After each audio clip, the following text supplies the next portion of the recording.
असलामुअलैकुम। उम्मीद करनी है तुसी सारे खैरियत नाल होवोगे। हिंदुआं दे एक बहुत वड्डे ओम राधा स्वामी ਜਿਹੜਾ कि गुरु ग्रंथ साहब ते 10 गुरु साहबान दे बारे प्रचार ਕਰਨ ਦੇ ਨੇ। ਉਹਨਾਂ ਦਾ ਇਹ ਕਹਿਣਾ ਹੈ ਕਿ ਆਪ ਵੀ ਗੁਰੂ ਗ੍ਰੰਥ ਸਾਹਿਬ ਦਾ ਮੁਤਾਲਿਆ ਕਰਦੇ ਆ, ਪੜ੍ਹਦੇ ਹੈਗੇ ਆ ਔਰ ਜਿਹੜੇ ਉਹ ਇਹਨਾਂ ਵਾਸਤੇ ਸ਼ਬਦ ਇਸਤੇਮਾਲ ਕਰਨ ਦੇ ਆ, ਬਹੁਤ ਹੀ ਵਧੀਆ ਸ਼ਬਦ ਜਿਹੜੇ ਸੁਣ ਕੇ ਤੁਹਾਨੂੰ ਬੜਾ ਹੀ ਵਧੀਆ ਲੱਗੇਗਾ। ਸੋ ਚੱਲ ਕੇ ਉਹਨਾਂ ਦੇ ਵਿਚਾਰ ਸੁਣਨੇ ਆ ਗੁਰੂ ਗ੍ਰੰਥ ਸਾਹਿਬ ਤੇ ਗੁਰੂ ਸਾਹਿਬਾਨ ਦੇ ਬਾਰੇ, ਸਿੱਖੀ ਦੇ ਬਾਰੇ ਕੀ ਉਹ ਵਿचार ਰੱਖਦੇ ਆ, फिर कर रहे हैं उस पे विचार। गो। और पंजाब में जब खालसा पंथ की स्थापना हुई गुरु गोबिंद सिंह ने जो किया 300 वर्ष पहले, तो उन्होंने बोला यदि सच्चे गुरु के शिष्य हो अर्थात सिख हो, सिख शब्द पंजाबी में शिष्य से बना है, यदि गुरु सिख हो अर्थात गुरु के शिष्य हो तो सब सिखन को हुक्म है गुरु मान्यो ग्रंथ के जो आपको जानना आवश्यक है वो इस वाणी, जिसको कि पंजाबी में बाणी बोला गया है, इस गुरबाणी में लिख दिया गया है। इसके बाद आपको किसी गुरु की खोज में जाने की आवश्यकता नहीं, क्योंकि वो परंपरा चली आ रही थी 10 एनलाइटेंड बीइंग्स की। तो 10वीं पातशाह स्वयं गुरु गोबिंद सिंह हुए और उन्होंने एक सिस्टम बना दिया, क्योंकि जब गुरु नानक देव जी आए तो वो चाहते तो अपने बेटों को भी गद्दी दे सकते थे, परंतु गुरु नानक देव एक ऐसी विभूति थे जो बहुत रेयर ऐसी विभूति पृथ्वी पर उतरती है 1-2 हजार साल में एक आधी बार। तो उन्होंने देखा ये धर्म संगत नहीं है कि केवल मेरा परिवार है इसलिए मैं उनको आगे गद्दी दे दूं, ये उचित नहीं है। इसके चलते उन्होंने जो गद्दी है, जो अगले गुरु जो उनके श्रेष्ठ भक्त थे उनको दी। अब आपने पूछा कि उस जो बाणी है गुरबाणी में, उसमें जब गाया जाता है उसको हम बोलते हैं शब्द, या पंजाबी में शब्द। तो वो जो हमने गाया था वो एक शब्द था। गुरु ग्रंथ साहिब में जो 10 गुरुओं की बाणी है उसके अतिरिक्त भक्तों की बाणी है, उसमें कबीर है, फरीद है इत्यादि।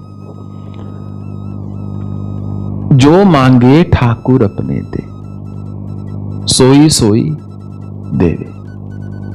कि जो भी मैंने उस भगवान से मांगा सब कुछ उन्होंने मुझे दे दिया। जो मांगा, कितनी अद्भुत बात है, सब कुछ दे दिया। जो सोई सोई जो मांग सोई वही सॉरी, जो मांगे ठाकुर अपने से सोई सोई देवे। So I may not do word for word translation. I will just focus on the meaning, although Punjabi is my mother tongue. So जो मांगे ठाकुर अपने ते सोई सोई देवे, जो मांगा वही वही दे दिया। नानक दास मुख ते जो बोले, इहा उहा सच होवे। अरे देखो नानक, कितनी अद्भुत बात है, कितनी विचित्र बात है, विलक्षण बात है कि जो बोला, गुरु नानक के मुख से जो निकला, या भाव में किसी भक्त ने जो बोला, नानक दास मुख ते जो बोले, इहा उहा सच होवे। वो सब चाहे यहां चाहे वहां कहीं ना कहीं सच हो ही गया। कभी सोते हुए कल्पना की थी कि अपनी छत हो, वो हो गई। अपना परिवार हो गया। अपने रोजी रोटी हो गई। जो मांगा, आपकी भक्ति हो गई। क्योंकि सिख धर्म जो है, जो अगर पंथ, जो खालसा पंथ की स्थापना की, उसके 4 स्तंभ हैं। पहला है सेवा। वो बोलते हैं बिना सेवा के भक्ति किसी काम की नहीं। हम अपना नाम जपते रहे परंतु समाज की सेवा ना हो पाए तो ये किसी में इसका कोई लाभ नहीं हो रहा। ये तो एक स्वयं की आत्मपुष्टि करने वाली बात होगी। आपको पूरे विश्व में कहीं भी कोई सिख भिखारी नहीं मिलेगा, पुरुषार्थ में विश्वास रखते हैं। किसी गुरुद्वारे में गंदगी नहीं मिलेगी और हर गुरुद्वारा हर एक के लिए खुला हुआ है। कोई भी व्यक्ति जा सकता है, माथा टेक सकता है। हर गुरुद्वारे में प्रसाद दिया जाता है, लंगर दिया जाता है, जो वहां पर भक्तजन ही इकट्ठा होकर बनाते हैं। बल्कि गुरुद्वारा ऐसी जगह है, आप जाएंगे आपको विश्वास नहीं होगा, भारत देश में इतने साफ होते हैं। जब मैं बड़ा हो रहा था, हमारे स्कूल के पास दुख निवारण साहिब गुरुद्वारा था पटियाला में, तो वहाँ बहुत ज़्यादा जाते थे। हालांकि हमारा मूल जाने का कारण होता था वहाँ कड़ाह प्रसाद खाना है, जिसको पंजाब में छकना है, प्रसाद छकना है। तो 4 स्तंभ है। पहला सेवा, और वास्तव में ही हम मतलब एक, अगर यही आश्रम पंजाब में होता ना, इसकी रूपरेखा कुछ और ही होती, इसका नक्शा कुछ और ही होता। कितने पंजाबी लोग जो मेरे पास आते हैं, विशेष रूप से जो सिख धर्म को बिलोंग करते हैं, उनकी अधिकतर 70% ऑफ द टाइम बस एक ही निवेदन होता है, बोलते हैं स्वामी जी सेवा से दूर मत कीजिएगा, कि बस अपनी सेवा में रखिएगा, हमको और कुछ नहीं चाहिए, क्योंकि बाकी तो सब पुरुषार्थ से ही करना है। तो सेवा में दृढ़ विश्वास है इस धर्म का, जिसके कारण इतने बड़े मुगल आकर भी पछाड़ ना पाए, पंजाब में अपनी जगह ना बना पाए। बलिदान चाहिए तो बलिदान देंगे, और युद्ध चाहिए तो युद्ध, रण चाहिए तो रण होगा, भजन चाहिए तो भजन होगा। जिस समय जिस चीज की आवश्यकता है उसके चलते हुए उन्होंने उसको किया। पहला है सेवा, दूसरा है सिमरण अर्थात स्मरण, कि ईश्वर का जो स्मरण है वो निरंतर होना चाहिए। कि मनुष्य सिर्फ सेवा भी कई बार पर्याप्त नहीं होती, हमको अपनी रूट्स को, अपनी जड़ों को भूलना नहीं चाहिए। उसके चलते हुए हमको प्रतिदिन थोड़ा सा स्मरण जो है ईश्वर का करना चाहिए। सेवा, सिमरण, और वैसे 3 ही है, चौथा मैंने बना दिया, तीसरा है नित्य नेम, कि हर जो गुरसिख है सच्चा, उसको अमृत वेला में, जिसको कि हम सुबह का ब्रह्म मुहूर्त बोलते हैं, उठकर अपना पाठ दिन उससे शुरू करना चाहिए। वैसे ये 2A 2B हो गया, पर मैंने 2nd 3rd कर दिया। एंड 4th इज हुक्म, के कहते सोचे सोचना होइए जे सोचे लाख बार। इंसान तो लाखों चीजें सोचता है, लाखों बार सोचता है, सोचने से ना चीजें पूरी होने लगी, फिर तो पृथ्वी कब की नष्ट होली होती। तो हुक्म नाम की भी एक चीज है, कि जो वो निरंकार है। गुरु नानक देव की खोज थी कि ईश्वर निरंकार है, अर्थात निराकार है, कि वो सबके भीतर बसता है, निराकार है। यदि आप गुरु ग्रंथ साहिब पढ़ेंगे तो आप देखेंगे उसमें इतना अधिक द्वैत की भक्ति भी है, अद्वैत की भक्ति भी है। इतना अधिक राम, कृष्ण, ठाकुर, हरि, शिव का नाम आता है, और अद्वैत की भक्ति भी है, कि फॉर्म भी है, नहीं भी है। परंतु गुरु नानक देव जब नदी में उतर गए थे और जब वापिस आए कुछ दिनों के बाद, जब वो निकले, सबने सोचा कि कहां गए। वो बहुत प्रिय थे, सब उनसे बहुत प्रेम करते थे बाबा। तो सबने कहा, अरे हमारे दिल के टुकड़े थे नानक, हमारी जान थे, जिनके चरणों को देखकर हम अपना दिन बिताते थे, दिन आरंभ करते। कहां चले गए गुरु नानक, कहां चले गए ऐसे गुरु नानक। जब गुरु नानक देव निकले नदी से बाहर, तो उन्होंने बोला, मुझे प्राप्ति हो गई है, मैं ईश्वर के दरवाजे से होकर आ रहा हूं, मैंने ईश्वर को देख लिया है। तो एक ओंकार सतनाम, एक ही है वो, प्रणव है, ओंकार है। तो ये उनके पहले मुखारविंद से निकले हुए वचन थे। तो हुक्म उन्होंने बोला बहुत बड़ी चीज होती है, जिसको कि हम भाग्य बोल सकते हैं, या परंतु सिख धर्म में हुक्म ले लिया गया कि जो गुरु का हुक्म हो गया। और 11वें गुरु गुरु ग्रंथ साहिब ही हो गए, उनको लिविंग गुरु माना जाता है। तो जो उसमें लिखा है, नाम भी निकालना होता है तो एक पन्ना पलटा जाता है, जो पहला अक्षर आ गया उसी से आपका नाम होगा। जन्म भी है तो उसी गुरु ग्रंथ साहिब की वाणी में से पढ़ा जाएगा। आनंद का वो जो विवाह है, आनंद कारज, वो भी उसी में से होगा, मृत्यु का भी उसी में से है। उन्होंने बोले जब गुरु ने बोल ही दिया तो फिर रह ही क्या गया, तो उसके अतिरिक्त कुछ और ना रहा। तो नानक दास मुख थे जो बोले, यह उहा सच हो गई।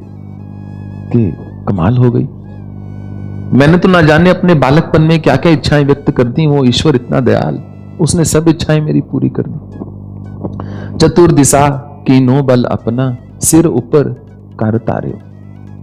चारों दिशाओं में उन्होंने अपने बल को प्रकाशित कर दिया है और मेरे सर के ऊपर अपना वरद हस्त रख दिया है। ऐसे वो कृपालु हैं कि चारों ओर देखता हूं, दसों दिशाओं में, चतुर्दिशा अर्थात चारों दिशाओं में देखता हूं तो केवल वही है और कोई है ही नहीं। और जो सर्वत्र है, जो चहुं दिशाओं में आ चुका है, दसों दिशाओं में है, जब उसी ने मेरे सर पे हाथ रख दिया, अब मुझे किस बात का भाई। चतुर्दिशा कीनो बल अपना सिर ऊपर कर तारे, कृपा कटाक्ष अवलोकन कीनो दास का दुख बिदारे। कृपा शब्द जो है संस्कृत का, उसको पंजाबी में कृपा बोला जाता है। तो अर्जुन ने बोला था भगवान से कि मैं कृपन्न भाव में हो गया हूं, इसलिए मुझे कुछ समझ नहीं आ रहा। कृपन्न अर्थात मैं मूढ़ हो चुका हूं, मुझे अज्ञानता आ चुकी है। पृच्छामि त्वाम धर्म समूढ़ चेता, मैं मूढ़ हूं इसलिए आपसे पूछ रहा हूं। कार्पण्य दोषोपत स्वा पृच्छामि त्वाम धर्म समूढ़ चेता, मुझे कार्पण्यता का दोष लग गया है। तो सिख धर्म में 5 क में से एक क है कृपाण, जिसको पंजाबी में कृपाण। तो कृपन्नता को जो काटती है मनुष्य के, वो कृपाण है। और गुरु गोविंद सिंह ने बोला कि ये कलयुग है, हर बार बात से बात नहीं होगी, कई बार वार से ही बात होगी। तो यदि सच्चे गुरु के सिख हो तो कृपाण अपने पास रखना, कड़ा, कृपाण, केश इत्यादि। तो जो कृपा का पात्र है और जो कृपाण रखता है वो गुरुसिख हो गया। वो तो कृपा कटाक्ष था, मर्सीफुल ग्लैंस, आपकी कृपा भरी दृष्टि ऐसी हुई, कृपा कटाक्ष अवलोकन कीनो दास का दुख बिदार्यो। मुझ जैसे दास का सारा दुख आपने नष्ट कर दिया, सारा दुख संभाल लिया, सारा दुख अपने ऊपर ले लिया, सारा दुख जो है खत्म कर दिया। इतनी आपने मुझ पर कृपा की। कृपा कटाक्ष अवलोकन कीनो दास का दुख बिदार्यो। फिर है हरजन राखे गुरु गोविंद, राखे गुरु गोविंद, के हरि के जो जन हैं, जो ईश्वर के भक्त हैं, वो तो मेरे गोविंद समान, या तो गोविंद साक्षात इष्ट या मेरे गुरु जो स्वयं गोविंद है, राखे गुरु गोविंद, कि वही उनका ध्यान रख सकते हैं। मनुष्य का ध्यान ज्यादा नहीं रख सकता। बलवान ही कमजोर को आश्रय दे सकता है, कमजोर को क्या आश्रय देगा। वो तो अगर जंगल में शेर आ जाए, 2 कमजोर व्यक्ति हो, किसी के पास शस्त्र ना हो, अस्त्र ना हो, वो दूसरे को ये नहीं बोलेगा तुम रुको मैं तुम्हें बचाता हूं, वो सबसे पहले खुद पेड़ पर चढ़ेगा। तो बलवान ही कमजोर को बचा सकता है, और जिसको प्रकृति बल देती है उसका यह धर्म बनता है कि वो जो क्षीण है उसको आश्रय दे। उसी से प्रकृति आगे चल रही है, उसी से हम बोलते हैं आश्रम जो है आश्रय का स्थान है।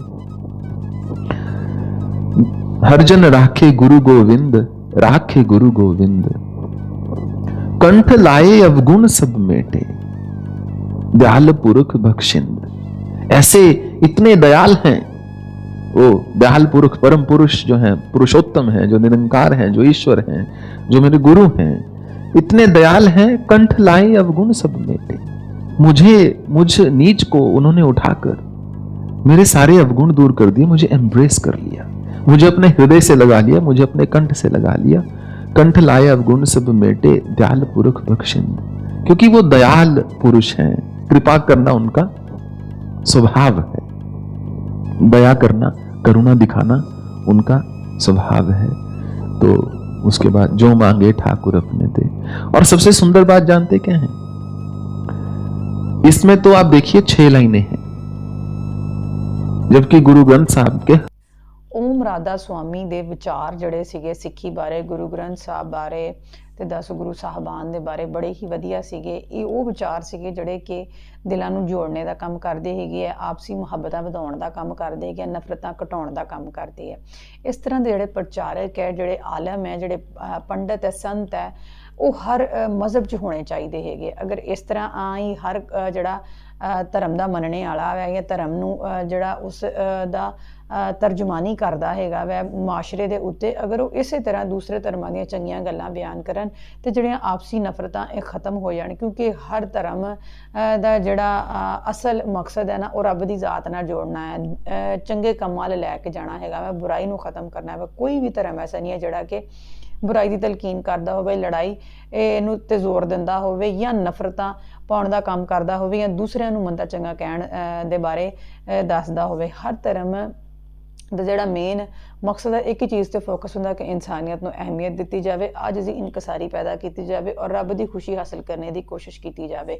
ਔਰ ਜਿਹੜੇ ਕੁਛ ਐਸੇ ਜਿਹੜੇ ਹਰ ਧਰਮ ਦੇ ਠੇਕੇਦਾਰ ਬਣੇ ਹੁੰਦੇ ਆ, ਜਿਹੜੇ ਕਿ ਇਹ ਸਮਝਦੇ ਆ ਕਿ ਸ਼ਾਇਦ ਜਿਹੜੇ ਸਾਡੇ ਵਿਚਾਰ ਹੈ ਸਿਰਫ ਉਹੀ ਸਹੀ ਹੈ ਜਾਂ ਅਸੀਂ ਜੋ ਕਹਿ ਰਹੇ ਹਾਂ ਸਿਰਫ ਉਹੀ ਸਹੀ ਹੈ, ਉਹ ਜਿਹੜੇ ਉਸ ਤਰ੍ਹਾਂ ਦੇ ਹੁੰਦੇ ਆ ਨਾ ਪ੍ਰਚਾਰਕ, ਉਹ ਅਸਲ 'ਚ ਸਿਰਫ ਆਪਣੀ ਉਹਨਾਂ ਨੇ ਦੁਕਾਨ ਚਲਾਉਣੀ ਹੁੰਦੀ ਹੈ, ਜਿਸ ਵਜ੍ਹਾ ਤੋਂ ਉਹ ਇਸ ਤਰ੍ਹਾਂ ਦੇ ਭੜਕਾਊ ਬਿਆਨ ਦਿੰਦੇ ਆ, ਆਪਣੇ ਜਿਹੜੇ ਮੰਨਣੇ ਵਾਲੇ ਹੁੰਦੇ ਆ ਉਹਨਾਂ ਨੂੰ ਦੂਸਰਿਆਂ ਦੇ ਖਿਲਾਫ ਭੜਕਾਉਂਦੇ ਹੈਗੇ ਆ ਔਰ ਉਹਨਾਂ ਦੇ ਦਿਲਾਂ ਦੇ ਵਿੱਚ ਨਫ਼ਰਤਾਂ ਪੈਦਾ ਕਰਦੇ ਆ ਕਿ ਇਹਨਾਂ ਨੂੰ ਕਿਤੇ ਸੱਚੀ ਗੱਲ ਪਤਾ ਨਾ ਚੱਲ ਜੇ, ਇਹ ਸਾਡੇ ਹੀ ਪੈਰੋਕਾਰ ਬਣੇ ਰਹਿਣ ਤੁਹਾਡੇ, ਤਾਂ ਕਿ ਸਾਡੀਆਂ ਜਿਹੜੀਆਂ ਦੁਕਾਨਾਂ ਹੈ ਉਹ ਬੰਦ ਨਾ ਹੋ ਸਕਣ।